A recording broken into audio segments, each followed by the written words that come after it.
Hello, Raleigh. This is citizen reporter Robert Courts coming to you from the YBYRaleigh News Network with a very exciting update and a discussion with the people that are making affordable housing happen right here in Raleigh. And today I have Noah Wagner, a Vice President of Development for Oppidan, and City Councilor Christina Jones for District D. Thank you both for joining me today. Thank you for having us. Thanks for having me. Well, I don't know that Raleigh really appreciates the win that you two and others have done right in one of the most hardest places to get affordable housing. So I'm going to start with you, Christina. Can you tell us a little bit about affordable housing in District D? Well, we don't have much of it, for sure. We are probably one of the wealthiest districts in the city, and that has led to a lack of affordable housing in my area. A lot of the affordability we see is in District C, so you're in South Raleigh, East Raleigh, and I really wanted to be part of the conversation, but knew that I don't build, so I can't go and build affordable housing. So I got a call about a little over a year ago from Mr. Wagner here talking about affordability, and that piqued my interest. So as soon as we started down that road, I knew that this is something I wanted to be a part of. So Mr. Wagner called you and wanted to talk about affordable housing. So that's a unique twist on a development, Mr. Wagner. Can you tell us a little bit about who you are and what you do? Sure. So I am a developer for Oppidan. We're a national developer, but we opened an office in Raleigh back in 2021. And since then, we've had a concerted effort to develop affordable housing. This Strickland project in District E, Christina's district, was our third affordable housing pursuit in the city of Raleigh. And when we started pursuing it, as every project does, it had its challenges. And we wanted to connect with Christina early and often and make sure that she was aware of those challenges and that we put together a plan to face those challenges together. And we did that. And today I'm really happy about how it turned out. We got that project fully rezoned, and now we're working towards closing the development and starting construction. Well, thank you. And I know you lightly mentioned challenges, but I think it was probably a little bit more than just lightly challenges. Could one of y'all discuss a little bit about what we had to do to overcome these challenges facing this affordable unit? Sure. Well, I don't know that going into it, I even foresaw. I'm not sure. Maybe Noah knew. I'm not sure. But I think we went into this going, okay, let's see where this lands. And first step is staff review. And at the end of that, the biggest concern was that Raleigh Water said no, that they were against it. And I was like, whoa, hold up. That's a huge one. I spoke with Raleigh Water, had multiple meetings with them, talking to Noah, talking to residents as well, because they brought up that concern too. And the issue that Raleigh Water had was being a leader in the Falls Lake watershed, which is our drinking water, and making sure that letting me know that if we start to just piecemeal stuff, that other areas might do the same, meaning Durham, other counties. And that was a big challenge, something that residents brought up, and it was not one that could be ignored. And so we spent, months just going back and forth. And that was really where Oppidan got to shine, because I didn't know. I had no answers. I wish I could have said, if you do this, this, and this, then there you go, you'll get your case. But I couldn't do that. So that I really had to rely on their expertise and on what they were willing to do, and hope that process worked out. And so what that worked out to, on top of stormwater controls that also answered some other concerns from the residents, is that they came up with this amazing idea of purchasing land in the critical mass watershed, which this was not in the critical mass. So it's kind of off to the side. Still important.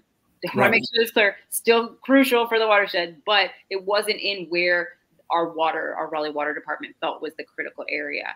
And let me interrupt you there, please, Councilwoman Jones. This is very important, okay, because it was in the watershed, but Noah and his team went above and beyond to trade this lightly watershed for some deep, meaningful watershed. So that trade in and of itself was a big step up. Am I correct in that?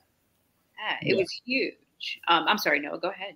Yeah, and it was a huge gift. So we worked through our rezoning conditions for months, and it's not always apparent to us what is possible and what are the most effective solutions for a project like this. So we've made restrictions on our zoning across the board on this project. So for instance, we limited our impervious area below what a single family project would be allowed to build. We are incorporating green stormwater infrastructure. We 5x'd the size of our stormwater pond and our stormwater detention system, which is all things that are pretty unheard of, but we were really trying to figure out how to make this project happen. And it being affordable housing, obviously got a lot of interest from City Council. But when it's at the stake of the watershed, it's a challenging decision. So we really worked with our engineering teams and the City of Raleigh water staff to figure out how can we create a socially responsible development that the city can be proud of, and that can bring affordable housing to this area of the city that really doesn't see a lot of it. Well, that is fantastic. Anything you want to add on this topic, Councilwoman Jones? I just want to add that what they did, and finish that thought, is that they purchased land within that critical mass watershed, and it will now do the things that we were concerned of. We wanted to protect the Falls Lake watershed, our drinking water, and there was nothing. If nothing got done there would be no protections. And what they did is they ensured that we could fulfill that promise by saying, no, we are. I know right here, this may be kind of difficult for residents, especially in the area, to see at this time, but in the overall scheme of things, we did protect the watershed. Which I think is fantastic and above and beyond. So we thank you, Oppidan, for being that kind of citizen player with us, willing to bend, and make a project happen. I'd like to talk about at least one or two more things, because I was at the city meeting or the neighborhood meeting where y'all were both there engaging with the citizens and telling them what's going on. And that was a remarkable piece of advocacy. And I would just like to thank y'all guys for putting in that kind of time and work with the citizens. Mm-hmm. And that's something that, again, referencing our first phone call, when he said, when Noah said, are you interested in something you're interested in doing? I said, of course, but please let me be at your neighborhood meeting, because I know how challenging that could be. I used to be the chair of the Citizens Advisory Councils, and I've been in those meetings.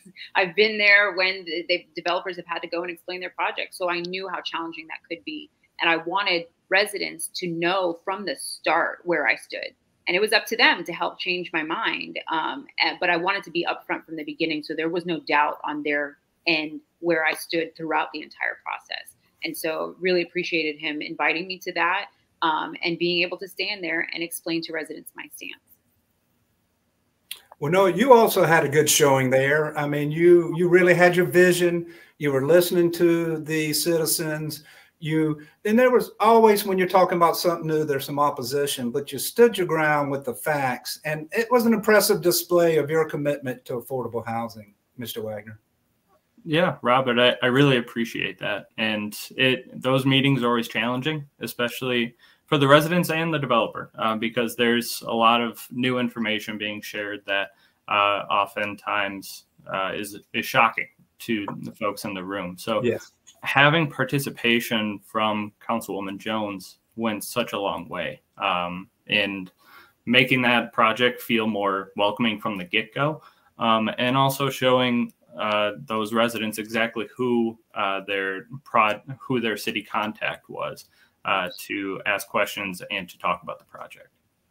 Well, from a citizen advocate perspective, we hear a lot about development, and there's always those who will demonize the developer. And there's also those who are like, we need to develop at any cost. So to see Oppidan and City Council work together for an incredible project, how can we do that again and again is what I'm asking. I think that's what we're trying to create. And I think by having these projects and showing and teaching, we can do and have a win and be like, yay, we did it. But unless we educate residents and let them know, no, these people want to be partners with me. And I would love it if all developers wanted to be partners with me, because then we can have such a much more nuanced conversation and get better projects. And so I think things like this help reach residents. Your advocacy and the work that you're doing and trying to educate them as well will help us build those bridges, so that it's not anti-growth versus pro-growth. We're all pro-growth. We all want Raleigh to be great and grow, but we have to do it to where we are all in agreement and we all get to understand the facts before we move forward. So thank you for your work as well. Yeah. Well, I'm all for it. This complex situation can only really be done together when we have developers like Mr. Wagner and Oppiden. Mr. Wagner, I want to give you the last word before we close. Is there anything you want to add or anything you would like to say to my audience? Just very appreciative of our experience in Raleigh so far, especially the City of Raleigh housing staff has just been fantastic. They are continuously looking for ways to make the process more straightforward, easier to find ways to get more affordable housing. The housing staff is absolutely incredible, and we're very grateful for Christina's efforts alongside us on this project. Hopefully more to come. Amen. Councilwoman Jones, any last message? Just thank you. Thank you to both of you. And thank you to Noah for being that partner. I'm just super excited that District E will be a welcoming place for all. So thank you for being part of that. Well, you guys have set the bar higher. This is how you do it. Raleigh, hear me now, believe me later. Proper development, good development is right around the corner, and it's going to be right here in your backyard. Thank you, Mr. Wagner. Thank you, Mrs. Jones. Thanks so much. Have a good day.